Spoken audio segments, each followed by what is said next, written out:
Welcome aboard.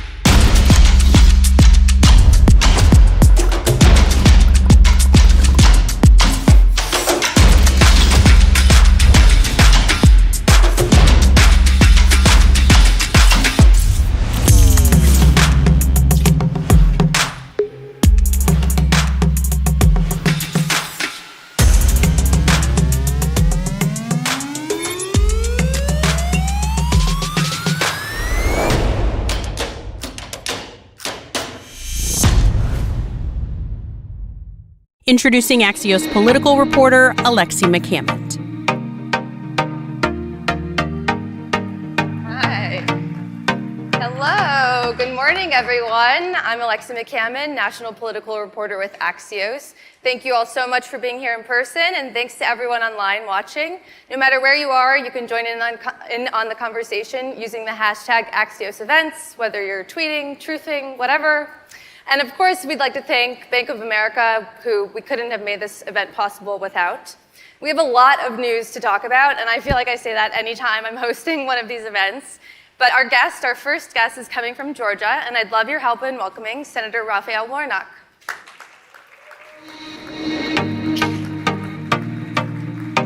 Hi. Good to you. Thanks for doing this. All right. You drew a good crowd. Maybe a Sunday morning. Hello, everybody. As you know, former President Trump was in your state of Georgia on Saturday, one of his first public appearances after he was indicted. Were you there? No, I was here doing the people's work. What's your reaction to his indictment? Well, look, we are a country not of men, or I would say of people, but of laws. No one is above the law. And we will watch this play out. He shouldn't be treated any worse or any better than anybody else. And what do you make of your Republican colleagues, especially in the Senate, who are saying that this is a clear weaponization of the DOJ against Republicans? I think that this kind of attack on our system of justice, the kinds of attacks we've seen on the FBI, on law enforcement, are unconscionable. And we ought to do our jobs as legislators and let the legal process play out. That's the great thing about being an American. Another investigation that former President Trump is facing, of course, is around his role in trying to overturn the results of the 2020 election. You are pushing and have been pushing legislation on voting rights. Can you tell us a little bit more about what, if anything, Congress could do to protect the right to vote, but also looking at your state, what is one form of voter suppression that you are most worried about heading into 2024? Well, there's no question that we're dealing with a kind of unabashed and unembarrassed assault on our democracy. And I think that there's nothing more important than addressing this, because democracy, voting rights is not just one issue alongside other issues. Sure. It's the framework in which we get to fight. It's the very house we live in, which is why I spend so much time fighting and working on this issue. I think folks see me sitting here and they say, well, things must be great in Georgia. Well, in the last runoff, I had to sue the Secretary of State. I had to sue the state of Georgia so that the people of Georgia could exercise their constitutional right to vote on the weekend, the first weekend of the runoff.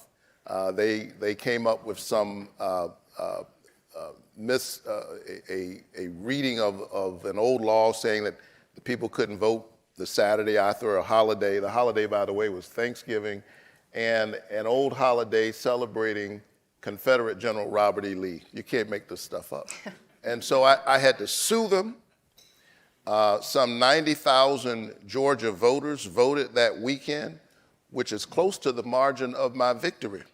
So we have to remain vigilant. I'm glad that the Supreme Court upheld key provisions of the voting rights law. They got it right this time after getting it wrong in Shelby versus Holder. The voting rights law has suffered a lot over the last decade. And so the thing that Congress needs to do right now is pass the John Lewis Voting Rights Advancement Act and pass the Freedom to Vote Act, and that's something that I'll be very focused on in the coming weeks. Is it realistic that that'll happen under President Biden's first term? I don't see why we should see this as a partisan issue.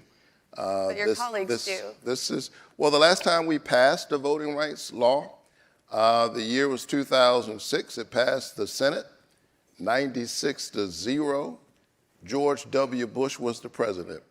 And so the great thing about our country is that we have fierce arguments about how to make use of the people's resources, arguments about guns and butter, about foreign policy, a whole range of issues. But at the end of the day, the people ought to be able to pick their representatives. Representatives should not be picking people through partisan and racial gerrymandering and all these issues that the Supreme Court confronted as recently as a week ago. Yeah, and I'd love to talk more about that case. Of course, it could affect Georgia. It's not certain that it will yet, but I'd love to know whether and how you think Georgia's maps need to be redrawn, and if they're not, what that means for Democrats' chances in Georgia in 2024. Well, I'll let the pundits do what pundits do, but racial and partisan gerrymandering is real in our country. We've seen it play out time and time again. And it's not a problem for Democrats or a problem for Republicans. It's a problem for our democracy. When you look at the extremism that you're seeing played out in the House, for example, right now, that's the result of gerrymandering.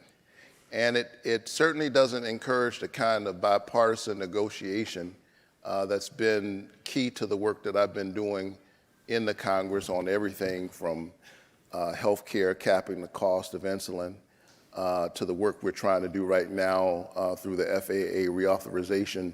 Much of my work is bipartisan, but when you have these gerrymandered districts, it doesn't encourage that kind of compromise and common sense on a whole range of issues, including gun safety. Mm-hmm.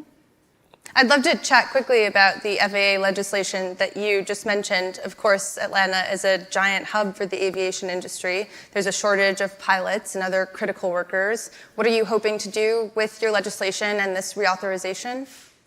Well, as a voice for Georgia and as a member of the Commerce Committee, I'm looking forward to the work we'll do on the markup for FAA's reauthorization on Thursday. I'm focused on increasing our workforce pipeline. There are challenges when we look at the future trajectory of aviation, the need for pilots, the need for aviation mechanics, people up and down the supply chain. There are challenges, but there are also opportunities. And so I've introduced a piece of legislation that will ensure that kids, regardless of their zip code, can make their way into a viable aviation career. I was down at DeKalb Peachtree Airport a few weeks ago, and there was a young man who was so inspiring. His name was Ezekiel Andrews, and his dream was to be a pilot. And you could see the passion in his eyes. He was inspiring, but here's the thing. He had spent the last 10 years and $100,000 of his own money trying to be a pilot, and he's still got a ways to go. It shouldn't be that hard for a kid who is, as I say a kid, but he's very much an adult, been at this for a long time, and it shouldn't be this difficult. So the legislation that I've introduced that's already in the base text of the bill will begin to address some of these issues. You mentioned democracy earlier. Last night, correct me if I'm wrong, you received an award from Public Citizen for your work against threats to democracy. If we pause and think about what I just said, it's kind of strange, right? Isn't that a bittersweet award to win, you standing up to threats against democracy? Well, the truth is democracy is not a noun, it's a verb. And we are seeing, I think, unprecedented assaults on our democracy. So in that sense, you're absolutely right. We live in a post-January 6th world. And the assault that we witnessed on the Capitol, people trying to undermine the certifying of an election of a president. And then we saw the ways in which that assault metastasized in voter suppression laws, in dozens of states after that. So yeah, we are in a challenging moment, but we've always had to fight for our democracy. This has always been an ongoing project. This grand and noble experiment of a government of and by and for the people.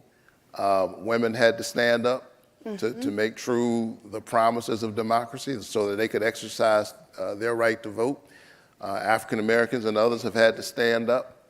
And this is the work that we have to continue to do. You know, Democrats across the party really like to try to tie this message of democracy and freedom to what's happening with abortion. Of course, it's almost been 1 year since Roe v. Wade was overturned. Georgia bans abortion at 6 weeks. Many Democrats say that abortion is and will be the #1 issue in the 2024 election. Do you agree with that? I agree with a woman's right to choose. As a pastor, I have a profound reverence for life, and I have a deep respect for choice. And I think that a patient's room is too narrow and cramped a space for a woman, her doctor, and the United States government. There's too many people in the room. And on this question, the issue is whose choice is it? And I think that most Americans agree that this is between a woman and her doctor. Now, there are a whole range of issues that we could be working on. I think that sometimes just beneath the conflicts, and they're real, sometimes there's a subterranean unity and a place where we can find to work together. So I disagree with Marco Rubio, for example, on the issue around reproductive choice. But if life is the issue, and I reverence life, then we should be deeply disturbed to see the high rates of maternal mortality in our country, and particularly in a state like Georgia. And for Black women nationally, it's 3 to 4 times the rate of their white sisters. So Senator Rubio and I have joined together last Congress to do a bill around maternal mortality, which is an issue I've worked on for decades, and I'll continue to work on it. And with respect to abortion, some of your Republican colleagues will invoke their faith as a reason to justify their strict restrictions and strict views. Should faith, personal faith, influence and inform policy? Well, I'm a person of faith, and but does it inform your policy? I preach every Sunday morning at Ebenezer Church. My faith informs me in this way. It provides certain the values that guide my work, values that I think are important in all of the great faith traditions: truth telling, justice making, compassion, love of neighbor. My faith for me is not a weapon to hurt other people. It's a bridge to bring us together. I live in my faith and under the law, and I think on the question of reproductive choice, the question is, whose choice is it? That's the question in a pluralistic democracy. Whose decision is it? And I support women. You also support the LGBTQ community. You're a pastor, an ally of those folks. There seems to be a targeted attack against the trans community from many conservatives happening right now. Similarly, there's sort of a religious undertone to a lot of what they're saying. What would you say to these folks who are using God to justify their anti-trans positions? Love your neighbor as yourself. And there are variations of that in every faith tradition. I support the human dignity of all people, including members of the LGBTQ plus community, not in spite of my faith, but because of it. I'd like to talk a little bit about gun violence, as you mentioned earlier. You have called it an epidemic. Unfortunately, you had mentioned recently that your children, their school was on lockdown when there was a nearby shooting in Georgia. Their school wasn't where it was happening, but because they were so close, they were on lockdown. You said in a subsequent interview something to the effect of, my 6-year-old told me, Daddy, there was a bad man shooting and we were on lockdown. What did you learn from that situation about what is really needed for gun safety legislation? Well, here again is the issue is an example of why we have to work on our democracy. Because we haven't made the progress we should make on the issue of gun safety, not because solutions are so complicated and hard to find, but surely because of politics in the worst sense of the word. 87% of Americans, according to a Fox News poll, believe that we ought to have universal background checks. And still we can't seem to get the progress we need to make on this issue. And I think it's because the people and their voices have been squeezed out of their democracy through partisan gerrymandering, through the influence of dark money in our politics. And somehow we've got to get the people's voice back. So listening to my 6-year-old daughter that day was just a reminder of why I do this work, why I deal with the difficulty of being away from them so much. Because all of us want to be able to drop our kids off at 8 o'clock in the morning and have a reasonable reassurance that we'll pick them up at 3:30. Sure. That's not an issue of blue and red. That's a human issue. That's not a Democrat or Republican issue. And if we can get the gun safety issue out of the culture wars and deal with it as a public safety issue the way we deal with other public safety issues, I think we have a path and a chance to getting something done. I feel like we have a long way to get there, but hopeful. A lot of the conversation that comes from Republicans around gun violence focuses on mental health, not on the guns. I know that you also focus on mental health, different reasons, and try to push forward legislation to help folks. Can you tell me how you see the link, if you see one, between mental health and gun violence? We need a comprehensive approach. Mental health is a part of what we have to address, which is why I've introduced legislation or reintroduced legislation focused on getting more mental health counselors in our schools. I think our kids are enduring a great deal of trauma after a couple of years of a pandemic that left them socially isolated, and then lockdowns now as a routine part of school life. What's the cumulative trauma of telling our kids that we can't really protect you, the best thing we can do is to tell you to hide?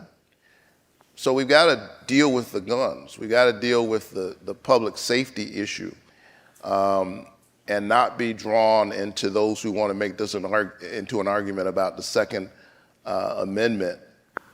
We support the Second Amendment.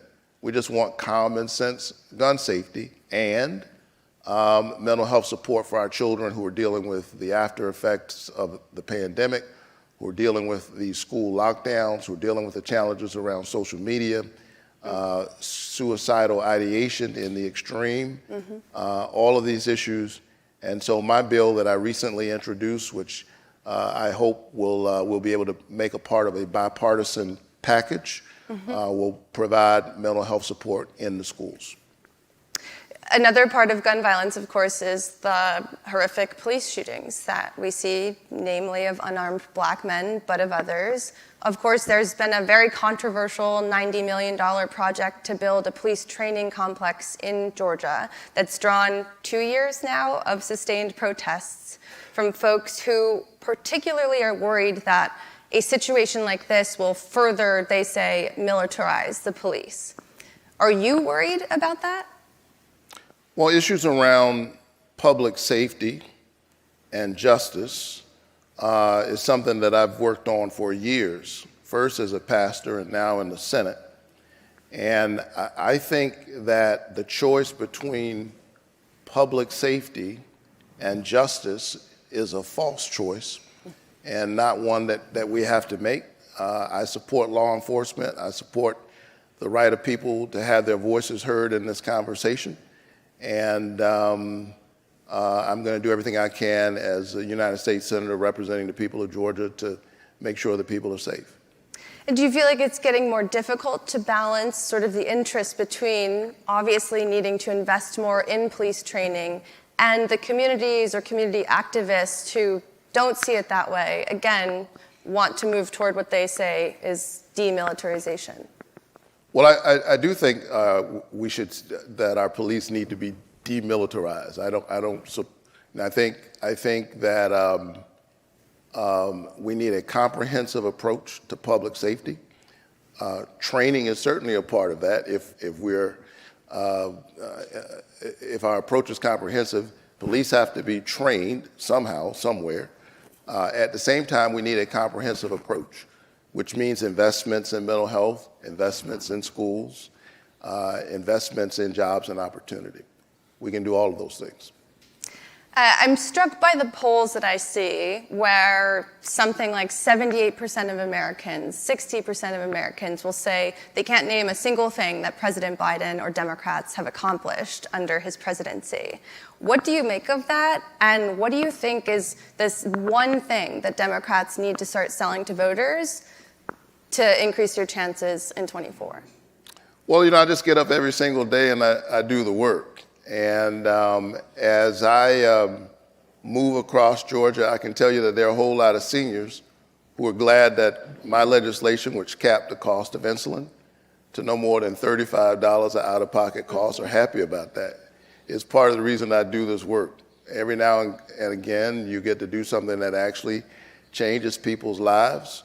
We've capped the cost of a number of prescription drugs. That's work that we will continue to do. We passed a once-in-a-generation package focused on dealing with a future where we have green energy jobs and green energy opportunities. We're seeing those jobs on the ground in Georgia, where the Kia plant is opening up a major plant right near my hometown of Savannah, Georgia, thousands of jobs.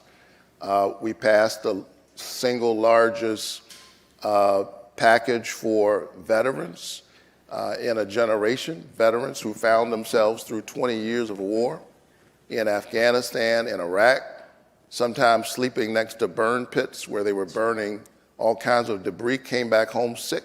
Yeah. And we said, sorry, can't do anything for you. Well, we passed legislation last Congress on a bipartisan basis to do something about that. We passed the first gun safety law in 30 years. Right. These folks know that. Americans don't.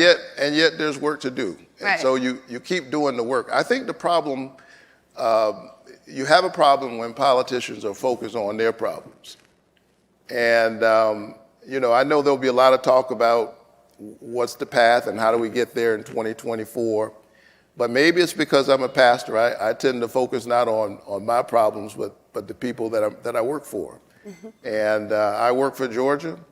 And I think when we center the concerns of ordinary people, center their concerns, then we have a chance of getting the policy right and hopefully an opportunity to continue to serve. One of many concerns that people share across the country is President Biden's age. You've, of course, endorsed him for 2024. Do you share those concerns? Listen, all of these things will be discussed as they are in a democracy, but I've spent a little time with Joe Biden, and he's doing just fine, and I think will go down as certainly one of the most effective presidents we've seen, certainly in my lifetime. And do you think that age should even be an issue in the 2024? I think in a democracy, everything gets discussed. But at the end of the day, an election is about a choice. And I think that choice will be more than obvious. Of course, Juneteenth is coming up. It's now a federal holiday, though not recognized in every state. There are still attacks on, critical race theory and teaching folks about the history of our country. As you step into this moment, what are you reflecting on this Juneteenth, thinking about, this current political climate and where we're going? I'm thinking about this grand and noble experiment that we've had in democracy. It's the exception and not the rule. And it's a journey. Black history is central to that story. Black history is American history. And you can't tell the story about our democracy and the push towards a more perfect union, living into the creed of e pluribus unum, out of many, one. You can't tell that story without telling the story of people who landed here as slaves, and yet found a way to contribute to this country and push us closer towards our ideals. My dad was a veteran of World War II, served for about a year all stateside, but when he came home on a bus, he literally had to give up his seat to a teenager while wearing his soldier's uniform. And yet, he was never bitter. He taught me how to say the Pledge of Allegiance to the flag. He had seen enough of the arc of change in our country to know that even though there are challenges, there's always a path to push us closer towards our ideals. And I'm a recipient of that blessing. And one of the amazing things I got to do last summer as a United States Senator is confirm a black woman to the United States Supreme Court, Ketanji Brown Jackson, and to write a letter to my own daughter saying that we had done that. She looks like you can do anything in America. And every single day as a legislator, as a member of the Senate representing the people of Georgia, whether I'm working on insulin or fighting to deal with maternal health care or voting rights, I'm trying to write a letter to my children.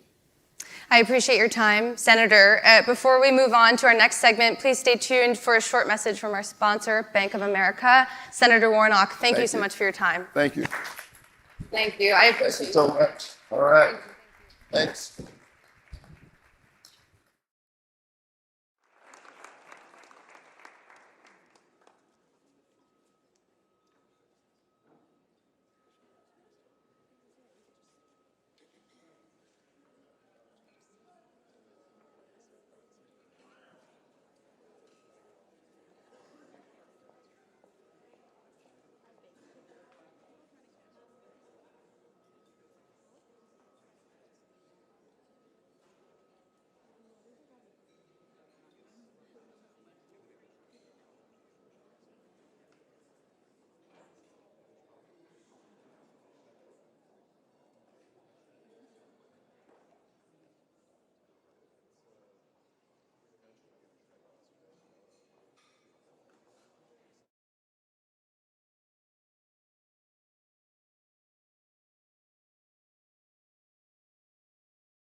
Hello, sorry for the technical difficulties, but it's actually a good thing because we get to speak to our next guest a little bit sooner, perhaps. It's good to see you all here. Our next guest was one of the key negotiators who helped broker the recent debt ceiling deal. Please welcome to the stage the Director of the White House Office of Management and Budget, Shalonda Young.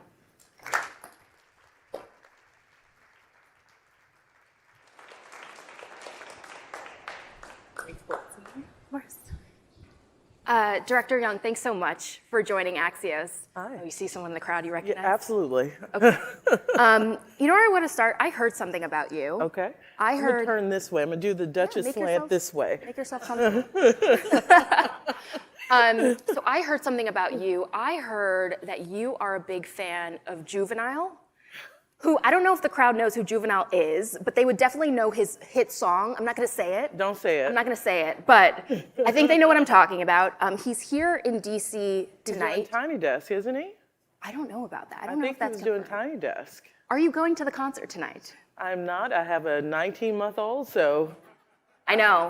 fun has not re-entered my life. But if you went to college Yeah. in New Orleans and grew up in Louisiana in the mid-90s, early 2000s, you are a Juvenile fan. You don't have a choice. Yeah.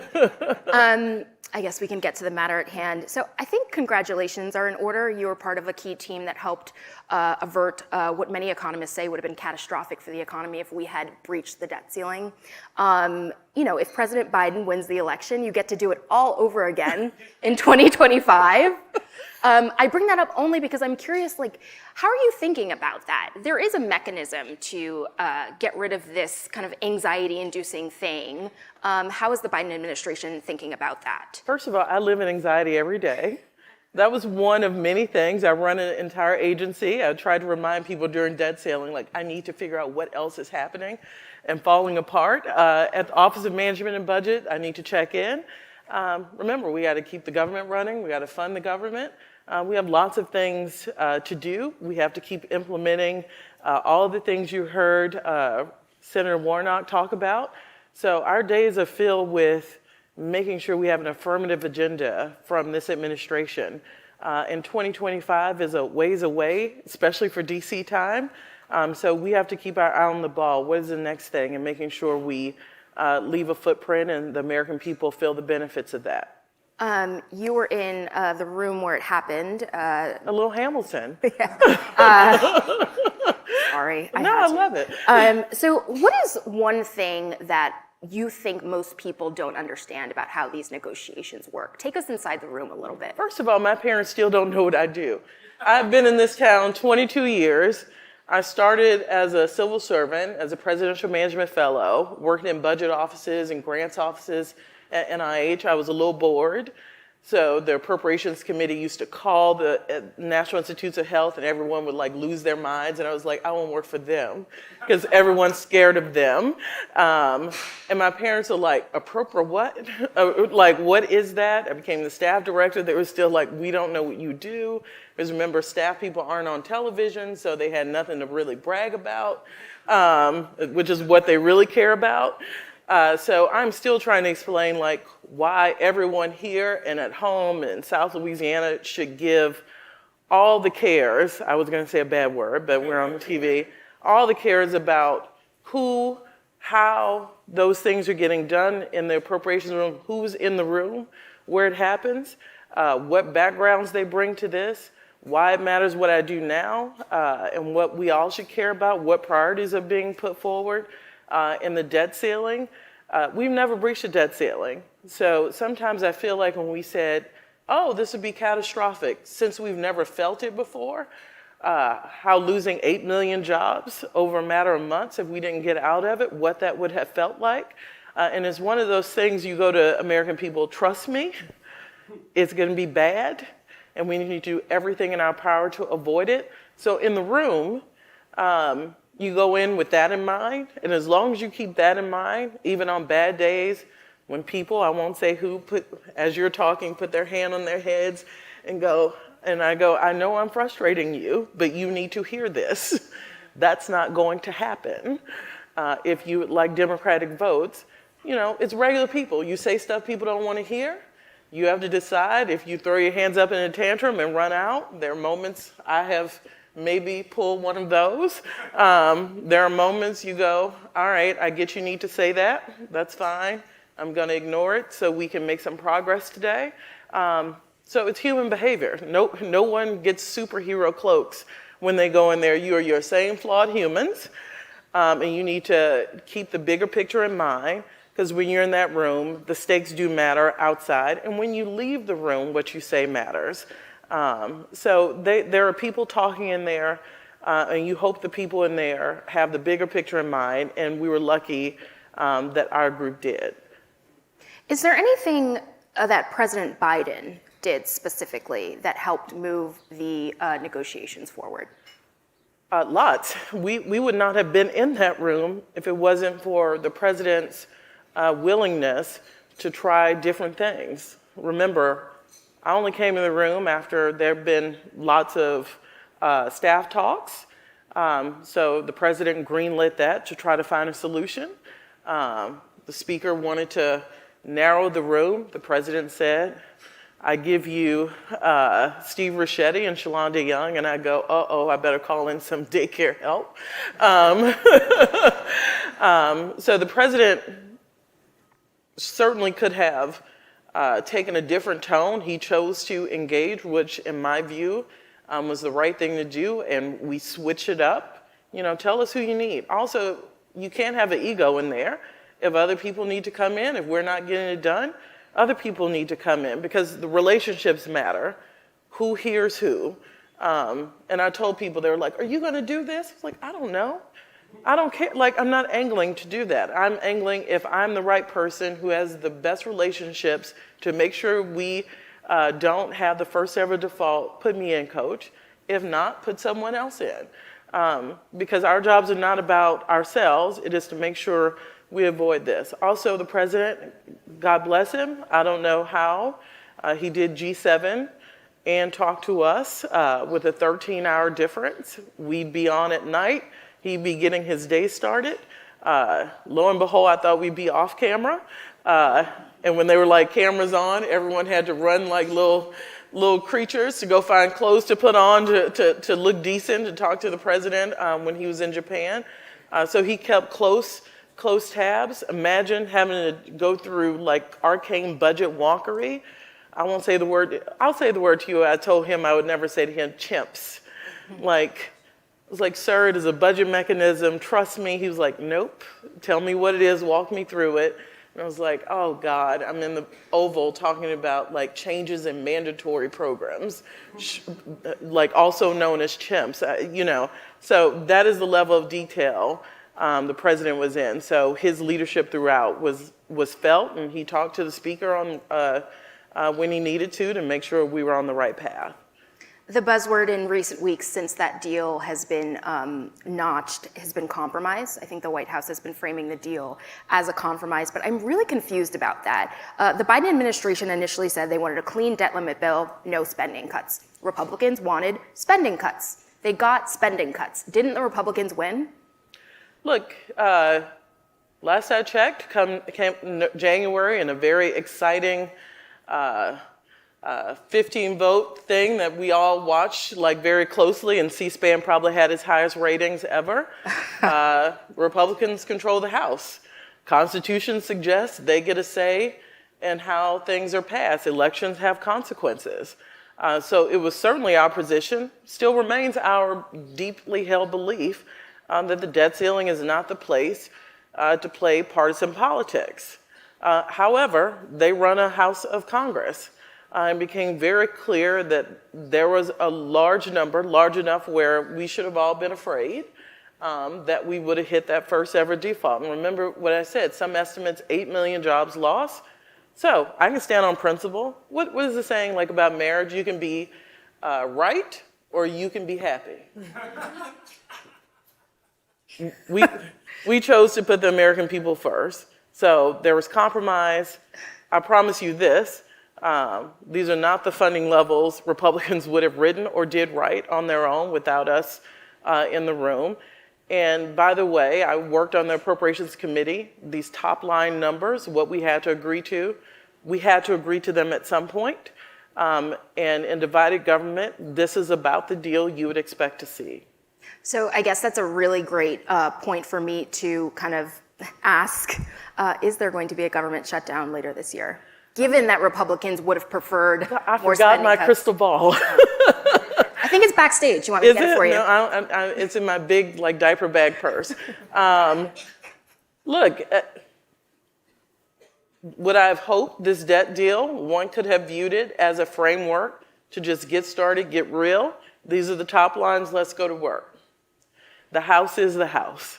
I worked in the House a long time. I love the House. The House is having a few issues, if you haven't noticed, and that's on the Speaker and their leadership to work out. Do they feel they have to take a different turn on appropriations before we get real and get to the deal we all agreed to do? Yes. Because remember, these bills have to get through a Democratic-led Senate, have to get to the president's desk. We're clearly not going to not honor the deal. We shook hands on it, and literally all you have in this town, when all is said and done, is your word, and we plan on keeping ours. People on Wall Street are still thinking about the debt ceiling and all the drama that developed, mainly because there is still a risk that Fitch, a credit agency, will downgrade the credit of the United States. That's a really scary thing for people on Wall Street and economists. I mean, how are you thinking about that? Fitch says that the repeated political standoffs around the debt limit lowers confidence on governance and fiscal debt matters for the United States. How would you respond to that? I would say we had to have brinkmanship, that if you play clips and clips of administration officials, the President of the United States, their brinksmanship is bad for the U.S. economy, bad for the American people. That's exactly what you said and laid out is exactly why we said that. We still believe that. It's still true. We don't control the Fitch process, but everything they said is correct. We should not have this partisanship around something until this is using the debt ceiling as a political bargaining tool is frankly a fairly new idea, which I would love to know the staff person or the member who thought this was like the best idea they ever thought of in 2011. Because I've been in the rooms where people go, I got one. And I promise you that's how it happened. You know, former President Obama, I believe when asked before the 2011 brinksmanship, was like, do you think they used the debt ceiling? He was asked that, and he's like, absolutely not. Like, who would do that? And turns out somebody had a good idea, or what they thought a good idea. So this is a fairly new phenomenon. The problem in DC also is once you set a precedent, it is hard to get out of it. So I am concerned, and we've said we're concerned about brinksmanship, what it could do even leading up. We didn't default last time, and our credit rating was downgraded. But hopefully, Fitch and others have seen, we came together, not quite at the last minute, I've seen later, but we've warned against this. So I'm not surprised that that's still part of the narrative. We got some new inflation figures yesterday. Consumer Price Index came out. There's been a notable drop in headline CPI. Where things are a little bit sticky is the core measure that's closely watched by economic policymakers. Do you think that fiscal policy is tight enough to help bring inflation down? So I never in my life, I'm the non-economist in the econ group at the White House, okay? But you are a member of the president's economic team. I absolutely am. Yeah. I like to call myself like the focus group in the real talk for the economy. Tell me what the message is and I'll tell you if it makes sense for the American people. And I never thought I'd use the word sticky when it comes to inflation, but you do see some things in core, and housing is really the driver of that. If anyone, when I came to this town, I got paid 2 times a month. The first check was about all rent and enough to buy some ramen noodles for the 2 weeks. So you don't have to tell like young people that housing prices, especially rent, who are here, has gone up to places. Many of them have chosen different paths to stay with parents longer. So this is not a surprise to the American people that housing, shelter remains too high, and we have to do all that's possible. Like, this isn't like a surprise. That's why in our last 2 budgets, we've had housing proposals to get more affordable housing supply done. Like, we don't just sit there and make stuff up, like, what should the president put in the... It's a problem. It has been a problem. And until people decide to do something about it, it is going to remain. You ask people in big cities where they haven't been able to afford housing in 5 years, now it's just becoming a bigger problem. So we've got to do something about affordable housing in this country. We put forward proposals. We are willing to work with anyone, both sides of the aisle, to do something about it. But that is where we see the need to have some targeted conversations. I hope the Hill is ready to have. But we have seen a drop, a moderation. The 4% is the lowest annual increase in inflation in 2 years. That's a big deal, but we're not going to take our foot off the pedal. Got it. I know you said you left your crystal ball. I think you said in your diaper. I did. Well, I do want to ask you a question about the future because I think it's important. After the Biden administration pushed through some pandemic era aid, we saw a burst of inflation. I think a lot of economists will say that that wasn't the key cause of the inflationary burst, but it was a cause. And so how are you thinking about that in terms of if there is a recession, do you think lawmakers will be more hesitant to, push forward a large aid package for fear that there will be more inflation? So this is what I'll say. Again, this is one of those where we have to look forward and in the past. What we never get credit for, and that's fine, is what did we avoid with the American Rescue Plan? The economic scarring we saw from the financial collapse in 2008. We are not seeing. As a matter of fact, 13 million jobs added. So that's fine. You don't get credit for what you avoided. But I think it has to be told. That story is not full until you think about what would have happened if this president did not push that plan, did not avoid the same economic fallout for years we saw after the financial collapse, and frankly, get a vaccine program that worked. And we're all sitting in this room together. That wasn't the case 2 years ago. And by the way, the UK didn't have the American Rescue Plan. Neither did Italy. They also high inflation. A lot worse than the US in some cases. So that is it does not explain the global economic phenomenon that inflation has become to put it on the back of one piece of legislation or the three pieces that were bipartisan before that because Democrats chose to do the right thing on their own. Unfortunately, we're out of time. I would love to stay. I saw some red light. Flashing. I'm sure everyone would love to stay and talk about juvenile, but we have to go. Thank you so much for joining us this morning. And a big thank you to our sponsor, Bank of America, for making this event possible. And while I have you, if I could just, if you enjoyed this conversation, you might enjoy my daily newsletter that I co-author, Axios Macro. Signup.axios.com. I'm signing up. Wow. I'm signing up. Director Young, thank you so much. Thank you, Courtney.